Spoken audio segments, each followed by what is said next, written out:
Que a paz e a graça de nosso Senhor e Salvador Jesus Cristo esteja com você e com toda a sua família. Para a nossa edificação de hoje, eu quero convidá-lo a abrir as Sagradas Escrituras no livro do profeta Jeremias, capítulo 18, versículos de 1 a 17. O tema que eu desejo tratar hoje é um vaso nas mãos de Deus. A palavra do Senhor nos diz: Palavra do Senhor que veio a Jeremias dizendo: Dispõe-te e desce à casa do oleiro, e lá ouvirás as minhas palavras. Desci à casa do oleiro, e eis que ele estava entregue à sua obra sobre as rodas. Como o vaso que o oleiro fazia de barro se lhe estragou na mão, tornou a fazer dele outro vaso, segundo bem lhe pareceu. Então veio a mim a palavra do Senhor: Não poderei eu fazer de vós como fez este oleiro, ó casa de Israel? Diz o Senhor: Eis que, como barro na mão do oleiro, assim sois vós na minha mão, ó casa de Israel. No momento em que eu falar acerca de uma nação ou de um reino para o arrancar, derribar e destruir, se a tal nação se converter da maldade contra a qual eu falei, também eu me arrependerei do mal que pensava fazer-lhe. E no momento em que eu falar acerca de uma nação ou de um reino para o edificar e plantar, se ele fizer o que é mal perante mim e não der ouvidos à minha voz, então me arrependerei do mal que houvera dito lhe faria. Ora, pois, fala agora aos homens de Judá e aos moradores de Jerusalém, dizendo: Assim diz o Senhor: Eis que estou forjando mal e formo um plano contra vós outros. Convertei-vos, pois, agora, cada um do seu mau proceder, e emendai os vossos caminhos e as vossas ações. Mas eles dizem: Não há esperança, porque andaremos consoante os nossos projetos, e cada um fará segundo a dureza do seu coração maligno. Portanto, assim diz o Senhor: Perguntai agora entre os gentios sobre quem ouviu tal coisa. Coisa sobremaneira horrenda cometeu a Virgem de Israel. Acaso a neve deixará o Líbano, a rocha que se ergue na planície? Ou faltarão as águas que vêm de longe, frias e correntes? Contudo, todos os do meu povo se têm esquecido de mim, queimando incenso aos ídolos que os fizeram tropeçar nos seus caminhos e nas veredas antigas, para que andassem por veredas não aterradas, para fazerem da sua terra um espanto e objeto de perpétuo assobio. Todo aquele que passar por ela se espantará e meneará a cabeça. Com vento oriental os espalharei diante do inimigo, mostrar-lhes-ei as costas e não o rosto, no dia da sua calamidade. Oremos ao nosso Deus. Bendito Senhor, agradecidos estamos pela oportunidade mais uma vez concedida a nós, de expormos as Escrituras Sagradas.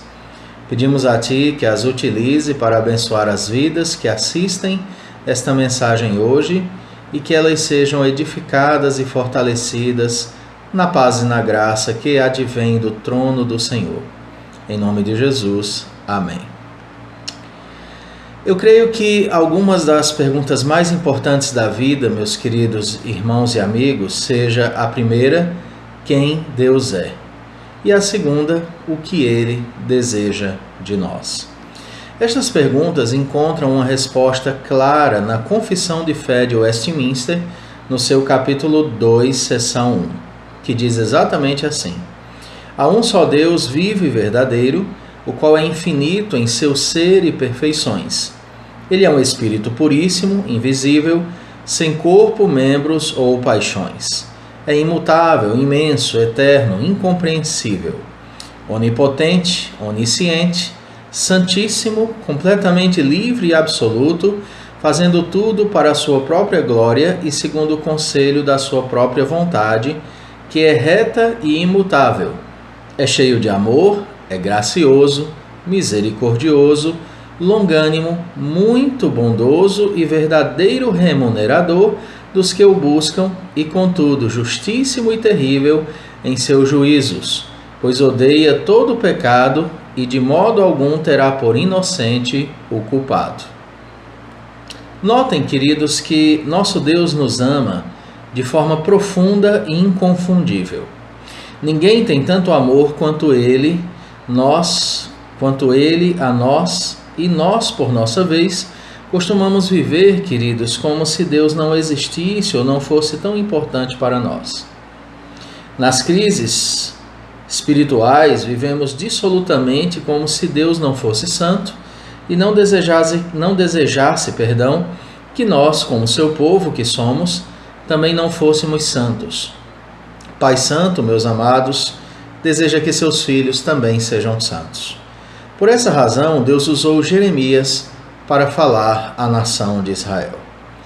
O livro de Jeremias foi escrito 700 anos antes da vinda de Cristo e recebeu este título por causa do profeta Jeremias, que anunciou os oráculos de Deus à nação de Judá. Para sermos mais precisos, ele profetizou entre os anos 627 a 580 a.C. E sempre, queridos, em tempos de grande importância na história do povo de Deus, o Senhor chamou homens de grande espiritualidade para guiar a nação de acordo com sua vontade e manter acesa a visão do seu destino como povo escolhido de Deus. Jeremias, o profeta Jeremias, foi este homem. O texto onde se lê acerca do seu chamado é um dos mais belos da Bíblia. Lemos em Jeremias 1, de 4 a 5. A mim me veio, pois, a palavra do Senhor, dizendo: Antes que eu te formasse no ventre materno, eu te conheci. E antes que saísses da madre, te consagrei e te constituí profeta às nações. O período em que este profeta serviu ao Senhor não se constituiu num período fácil nem para ele e muito menos para o povo de Deus. O livro descreve, queridos, a apostasia de Judá, que acabou por conduzir o povo ao cativeiro babilônico. Sabemos que Manassés é seu sucessor, Amon, foram péssimos reis para Judá. No segundo livro dos reis, temos uma ideia dos pecados de Manassés. Segundo Reis 21:16 diz assim: Além disso, Manassés derramou muitíssimo sangue inocente, até encher Jerusalém de um ao outro extremo, afora o seu pecado, com que fez pecar a Judá, praticando o que era mal perante o Senhor. Porém, tanto Manassés como Amon morreram, e em seu lugar surgiu um grande rei que empreendeu uma significativa reforma por toda a nação. Este rei se chamava Josias, e em sua época o livro da lei do Senhor foi encontrado e removida quase toda a idolatria de Judá. Josias recebeu o reino em crise moral, espiritual, social e política. Judá necessitava de uma mudança profunda. Necessitava de uma verdadeira reforma que levasse o povo de Deus de volta ao centro de sua vontade. Vez por outra, queridos irmãos e amigos, quando as coisas vão muito mal, somos conduzidos a uma reforma espiritual, a um retorno às Escrituras.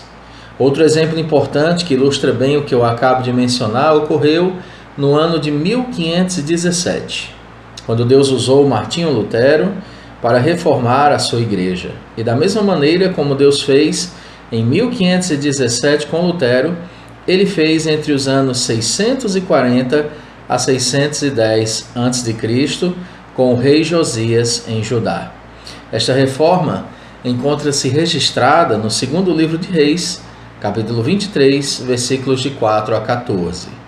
Diz o texto: Então o rei ordenou ao sumo sacerdote Ilquias e aos sacerdotes da segunda ordem, aos guardas da porta, que tirassem do templo do Senhor todos os utensílios que se tinham feito para Baal e para o poste ídolo, e para todo o exército dos céus, e os queimou fora de Jerusalém, nos campos de Cedron, e levou as cinzas deles para Betel. Também destituiu os sacerdotes que os reis de Judá estabeleceram para incensarem sobre os altos nas cidades de Judá e ao redor de Jerusalém, como também os que incensavam a Baal, ao sol e à lua e aos mais planetas e a todo o exército dos céus. Também tirou da casa do Senhor o poste ídolo, que levou para fora de Jerusalém até o vale de Cedron, no qual o queimou e o reduziu a pó, que lançou sobre as sepulturas do povo. Também derribou as casas da prostituição cultual que estavam na casa do Senhor, onde as mulheres teciam tendas para o poste ídolo. A todos os sacerdotes trouxe das cidades de Judá e profanou os altos em que os sacerdotes incensavam, desde Geba até Berseba, e derrubou os altares das portas que estavam à entrada da porta de Josué, governador da cidade, à mão esquerda daquele que entrava por ela. Mas os sacerdotes dos altos não sacrificavam sobre o altar do Senhor em Jerusalém, porém comiam pães asmos no meio de seus irmãos.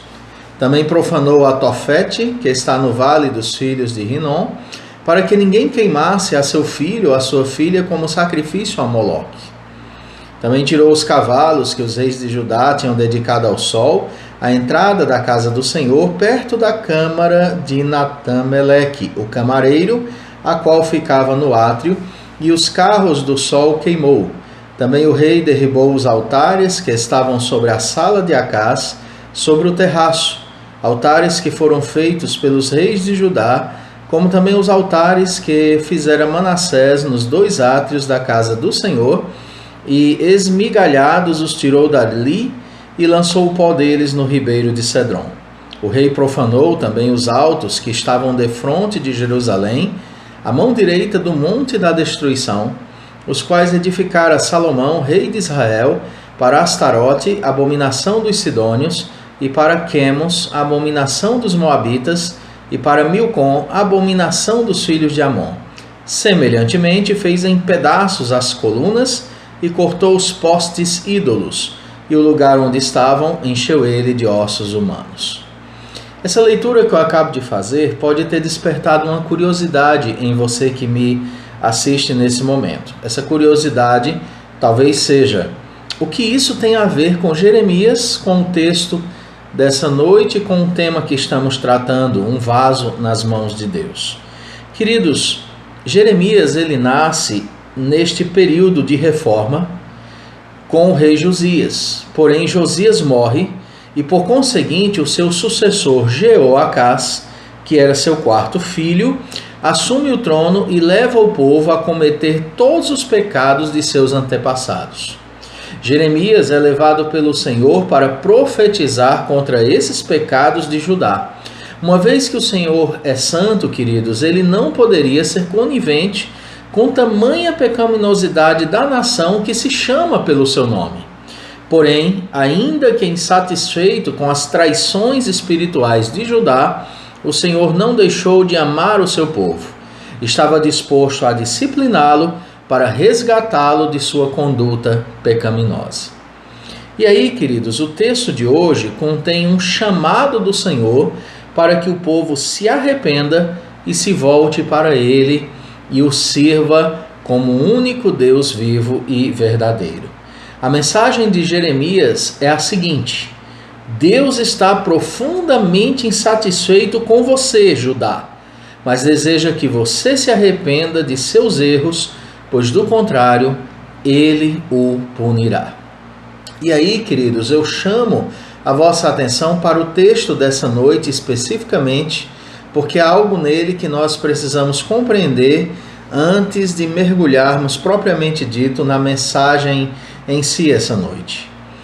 Queridos, a porção da Escritura que lemos, ela precisa ser muito bem compreendida para que sejamos edificados.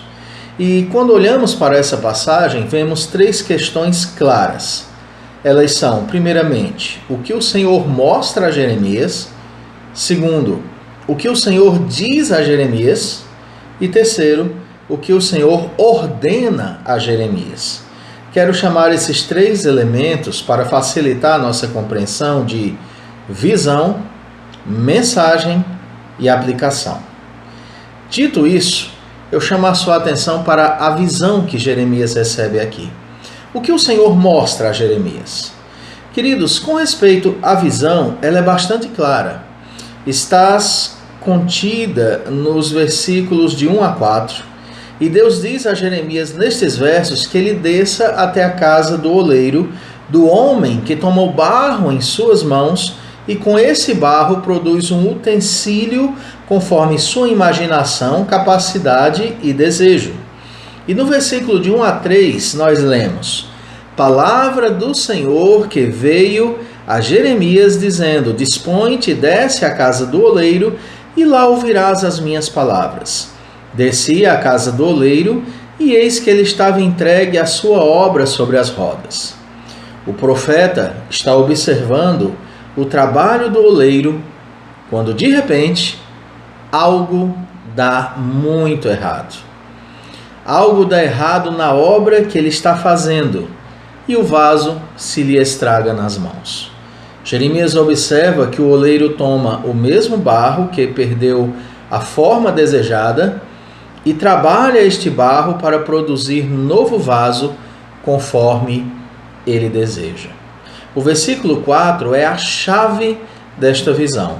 Diz o texto: Como o vaso que o oleiro fazia de barro se lhe estragou na mão, tornou a fazer dele outro vaso, segundo bem lhe pareceu. Diante desta visão, Deus proclama uma mensagem ao profeta. E essa mensagem vai dos versos 5 ao 12. E aí nós chegamos à segunda questão a ser dita aqui: a mensagem. E é muito clara também a mensagem de Deus para Jeremias. Deus declara ao profeta, queridos, que o seu povo é barro e que se estragou, mas que está em suas mãos e que ele próprio, deste mesmo barro, fará um vaso do jeito que o agrade e para a sua própria glória. Você pode ler acerca disso nos versos 5 e 6, que dizem assim: Então veio a mim a palavra do Senhor: Não poderei eu fazer de vós como fez este oleiro, ó casa de Israel, diz o Senhor. Eis que como barro na mão do oleiro, assim sois vós na minha mão, ó casa de Israel. Queridos, Deus declara então que se ele projetar o mal contra um povo e este se arrepender, Deus não executará o juízo que declarou que executaria. Mas se Deus projetar o bem e o povo se aborrecer dele, ele o punirá com o mal para que saibamos que ele é Senhor e que ele não aprova os nossos erros. Os versos 7 até o 10 dizem isso. No momento em que eu falar acerca de uma nação ou de um reino para o arrancar, derribar e destruir, se a tal nação se converter da maldade contra a qual eu falei, também eu me arrependerei do mal que pensava fazer-lhe. E no momento em que eu falar acerca de uma nação ou de um reino para o edificar e plantar, se ele fizer o que é mal perante mim e não der ouvidos à minha voz, então me arrependerei do bem que eu houvera dito lhe faria. Temos um exemplo bem claro disso ocorrendo com a cidade de Nínive nos tempos do profeta Jonas. É um texto muito conhecido e muito popular entre as crianças por causa do grande peixe que engole Jonas, deixando-o na praia para pregar o evangelho.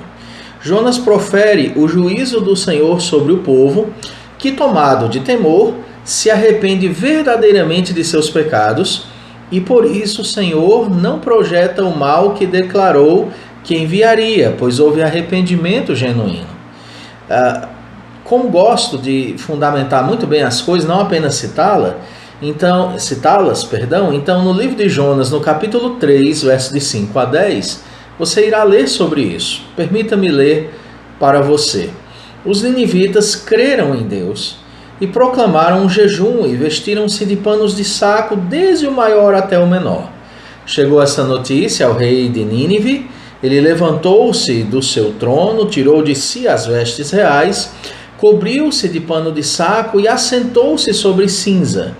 E fez-se proclamar e divulgar em Nínive, por mandado do rei e seus grandes: nem homens, nem animais, nem bois, nem ovelhas provem coisa alguma, nem os levem ao pasto, nem bebam água, mas sejam cobertos de pano de saco, tanto os homens como os animais, e clamarão fortemente a Deus, e se converterão cada um do seu mau caminho e da violência que há nas suas mãos. Quem sabe se voltará a Deus e se arrependerá e se apartará do furor da sua ira, de sorte que não pereçamos. Viu Deus o que fizeram, como se converteram de seu mau caminho, e Deus se arrependeu do mal que tinha dito lhes faria e não o fez. Fica claro que a mensagem do Senhor para o seu povo é a seguinte: arrependam-se de seus pecados antes que eu envie o mal contra vós. E aí, voltemos para o texto de Jeremias 18, no verso 11. O verso 11 diz: Ora, pois, fala agora aos homens de Judá e aos moradores de Jerusalém, dizendo: Assim diz o Senhor, eis que estou forjando mal e formo um plano contra vós outros. Convertei-vos, pois, agora, cada um do seu mal proceder, e emendai os vossos caminhos e as vossas ações. A mensagem de Deus para aquele povo que estava longe dele era: arrependam-se e voltem para mim. Voltem-se para mim, que sou o Deus de vocês e sou o Deus que cuida, guarda e protege e abençoa vocês. Porém, o grande problema, queridos, é que o povo continuava arredio, rebelde, cheio de si mesmo. Deus, como Pai, estava dizendo: vou discipliná-los caso não se arrependam. O Senhor está agindo conforme se lê em Provérbios 3, de 11 a 12. Diz o texto: Filho meu, não rejeites a disciplina do Senhor, nem te enfades da sua repreensão, porque o Senhor repreende a quem ama, assim como o Pai ao Filho, a quem quer bem. Todavia, o povo teimava no mau caminho, e por isso Deus declara em Jeremias 18, 12: Mas eles dizem: não há esperança, pois andaremos consoante os nossos projetos, e cada um fará segundo a dureza do seu coração maligno. Deus chama o povo ao arrependimento, mas o povo diz: pois não tem esperança não, Senhor, porque nós vamos continuar fazendo o que é mal. Nós vamos continuar em nossos erros, em nossos pecados, fazendo tudo que satisfaz o nosso coração e não aquilo que agrada ao Senhor nosso Deus. E aí, queridos, vem finalmente a terceira questão aqui: a aplicação dessa mensagem feita pelo profeta Jeremias e, na verdade, pelo próprio Senhor. Diante da visão e da mensagem, o próprio Senhor faz uma aplicação contundente sobre a nação de Judá. Deus lamenta muito o pecado do seu povo, mas vai discipliná-lo, como um bom pai faz com seu filho rebelde. Versos 15 a 17. Contudo, todos os do meu povo se têm esquecido de mim, queimando incenso aos ídolos que os fizeram tropeçar nos seus caminhos e nas veredas antigas, para que andassem por veredas não aterradas, para fazerem da sua terra um espanto e objeto de perpétuo assobio. Todo aquele que passar por ela se espantará e meneará a cabeça. Com vento oriental os espalharei diante do inimigo, mostrar-lhes-ei as costas e não o rosto no dia da sua calamidade, por causa da dureza do coração daquele povo. Ao fazer isso, Deus estava quebrando, Estava diante do vaso estragado, Deus iria refazê-lo por meio do duro sofrimento. Muitas vezes é isso que Deus faz conosco.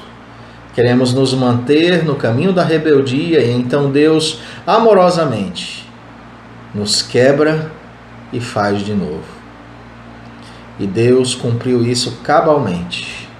O cumprimento desta palavra de juízo está contido em Jeremias 39, de 1 a 10, um dos textos mais dolorosos deste livro. Diz o texto: foi tomada Jerusalém. Era o ano 9 de Zedequias, rei de Judá, no mês 10º, quando veio Nabucodonosor, rei da Babilônia, e todo o seu exército contra Jerusalém e a cercaram. Era o 11º ano de Zedequias, no 4º mês, aos 9 do mês, quando se fez uma brecha na cidade. Então entraram todos os príncipes do rei da Babilônia e se assentaram na porta do meio: Nergal-Sarezer, Sagar-Nebo, Sarzequim, Rabsaris, Nergal-Sarezer, Rabi-Mag e todos os outros príncipes do rei da Babilônia. Tendo-os visto, Zedequias, rei de Judá, e todos os homens de guerra fugiram, e de noite saíram da cidade pelo caminho do jardim do rei, pela porta que está entre os dois muros.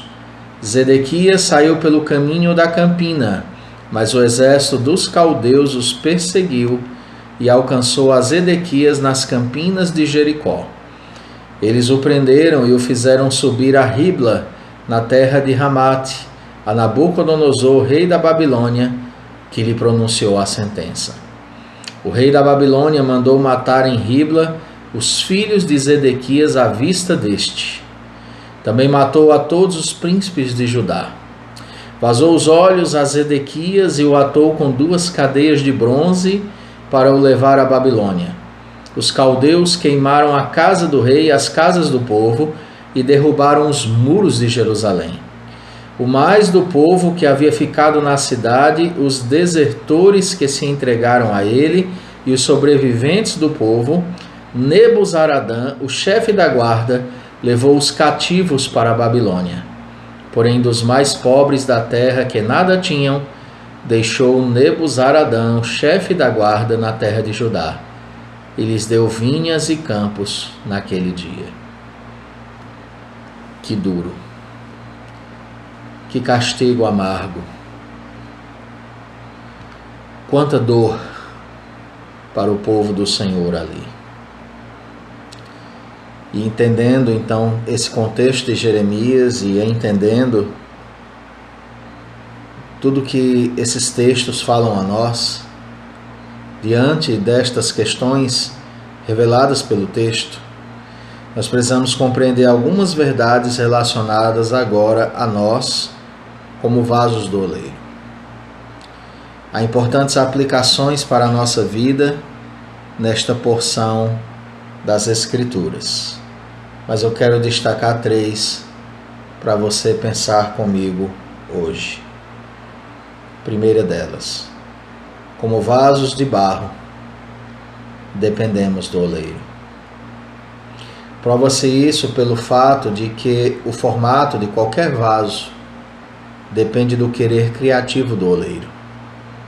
É o oleiro quem decide qual será a aparência do vaso para que ele servirá e quais serão os seus adornos.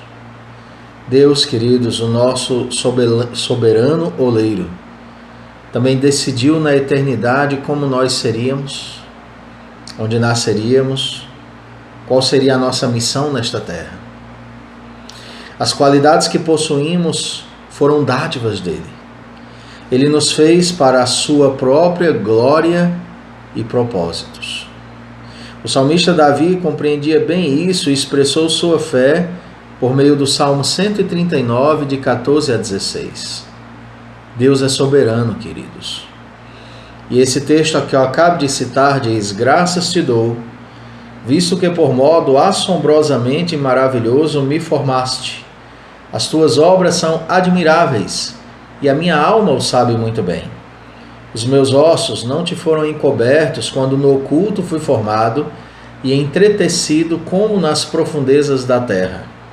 Os teus olhos me viram a substância ainda informe, e no teu livro foram escritos todos os meus dias, cada um deles escrito e determinado, quando nenhum deles havia ainda. A segunda aplicação é que, como vasos de barro, nós possuímos grande fragilidade. Um vaso feito de barro é extremamente frágil. Uma pancada moderada pode rachá-lo. Uma queda de um alto lugar pode transformar o vaso em um grande aglomerado de cacos que se espatifaram pelo chão. Também somos assim, queridos, frágeis. Nossa força não vem de nós, mas está em Deus. Como bem disse o apóstolo Paulo em 2 Coríntios 4:7, temos, porém, este tesouro em vasos de barro, para que a excelência do poder seja de Deus e não de nós. Viemos do pó e ao pó tornaremos um dia. A suma é vivermos como vasos de honra, que Deus de antemão preparou para o seu louvor, conforme Romanos nos ensina. Que diremos, pois?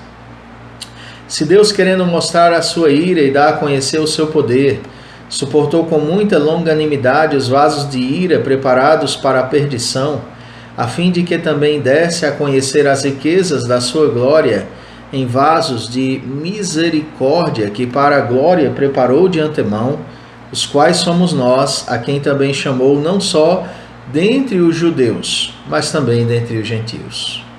Nunca devemos esquecer, queridos, que não somos gloriosos, mas nossa glória vem daquele que habita em nós. Somos frágeis e por isso devemos viver na plena dependência de Deus, pois um pouco que dele nos distanciarmos, certamente cairemos e poderemos nos espatifar em muitos pedaços. Mas a terceira aplicação é que, como vasos de barro, somente o oleiro pode nos restaurar. Queridos, Deus é o único que nos conhece profundamente, porque Ele nos criou e deu por nós a sua vida. Somente o Senhor sabe como estamos verdadeiramente e do que precisamos agora. Quando estamos quebrados pelas quedas que sofremos, somente o Senhor é suficientemente habilidoso para nos restaurar. Ele pode mudar completamente a tua vida e te usar novamente. Ainda hoje, arrependa-se de seus erros e volte-se para Deus, clame pelo seu socorro e Ele virá e te levantará e refará você para o bem dEle, para o teu bem, para a glória e louvor dEle. Eu quero te dizer com esse texto hoje que o Senhor te ama muitíssimo. Ainda que tenha que pesar a mão sobre ti para te trazer de volta à utilidade, Ele o fará. Ele jamais permitirá que nenhum dos seus vasos se perca dele. Lembre-se que não foi você quem o escolheu, mas Ele quem te escolheu para ser um vaso de honra. João 15,16 diz: não fostes vós que me escolhestes a mim. Pelo contrário, eu vos escolhi a vós outros e vos designei, para que vades e deis fruto, e o vosso fruto permaneça, a fim de que tudo quanto pedirdes ao Pai em meu nome, Ele vo-lo conceda. Que texto! E eu concluo essa palavra te dizendo que, como vaso escolhido de Deus, você precisa voltar-se para o santo oleiro e experimentar dele as bênçãos sem fim. Talvez você ultimamente tenha se estragado espiritualmente. Talvez você tenha caído em pecados, erros. Talvez você agora esteja sendo um crente muito diferente daquele que você foi um dia. Dos seus primeiros anos de fé, fervoroso, zeloso com a sua santidade, amante da Escritura, inimigo do pecado, apreciador da casa de Deus, amava estar na igreja, chegava cedo, não queria sair, queria aprender mais de Deus, tinha prazer em falar do Senhor, tinha prazer em andar nos caminhos, mas agora, talvez o que você vê no espelho não seja mais aquele robusto, aquela madura cristã que você foi um dia, minha irmã. Aquele robusto servo do Senhor. Mas talvez os teus olhos estejam contemplando agora a mera caricatura do que você já foi. Portanto, arrependa-se. Não endureça o seu coração. Não permaneça nos caminhos maus, mas o oleiro te chama para renovar. O oleiro te chama para mudar tua sorte, tua vida. E aí eu quero finalizar com um texto muito pertinente que está em Isaías 44, de 1 a 8. Deixa eu ler para você. Agora, pois, ouve, ó Jacó, servo meu, ó Israel, a quem escolhi. Assim diz o Senhor que te criou e te formou desde o ventre e que te ajuda. Escute essa palavra para você. Não temas, ó Jacó, servo meu, ó amado a quem escolhi. Porque derramarei água sobre o sedento e torrentes sobre a terra seca. Derramarei o meu espírito sobre a tua posteridade e a minha bênção sobre os teus descendentes. E brotarão como a erva, como salgueiro junto às correntes das águas. Um dirá, eu sou do Senhor. Outro se chamará do nome de Jacó. E outro ainda escreverá na própria mão, eu sou do Senhor. E por sobrenome tomará o nome de Israel. Assim diz o Senhor, Rei de Israel, seu Redentor, o Senhor dos exércitos. Eu sou o primeiro e eu sou o último, e além de mim não há Deus. Quem há como eu, feito predições desde que estabeleci o mais antigo povo, que o declare e o exponha perante mim, que esse anuncie as coisas futuras, as coisas que hão de vir. Não vos assombreis nem temais. Acaso, desde aquele tempo, não vou-lo fiz ouvir, não vou-lo anunciei? Vós sois as minhas testemunhas. Há outro Deus além de mim? Não. Não há outra rocha que eu conheça. Ah, meu irmão, minha irmã, Deus te chama para renovar. Deus te chama para restaurar sua comunhão com Ele. Ele realmente ama os seus escolhidos. E ainda que Ele tenha que nos corrigir de forma severa, Ele o fará, para que nós não nos percamos para sempre. Somos dele e Ele cuida muito bem de nós. Volta, volta, filho amado. Volta, filha amada,